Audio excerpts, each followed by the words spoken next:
সন্তানদের এই দেশের রাজনীতি মানেই ধর্ম। মানুষ যেভাবে মসজিদে যায় সেইভাবে ভোট দেয়, বুঝলি?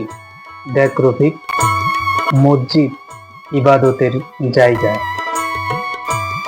ভোট ক্ষমতার খেলা। দুটোকে একসাথে গুলিয়ে ফেললে বিপদ। কিন্তু মানুষ ধর্মের কথা শুনলে টান আসে, ভোটও দেয়।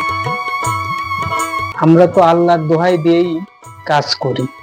আল্লাহর নামে ভোট চাইলে, মানুষকে তোয়াজ করলে, ক্ষমতা গিয়ে আল্লাহর আইন না চালিয়ে নিজেদের আইন চালালে, তা কি ধর্মের কাজ নাকি ধর্মবাজি?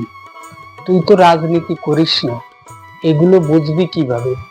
আমি রাজনীতি না করলেও আমি ধর্ম বুঝি।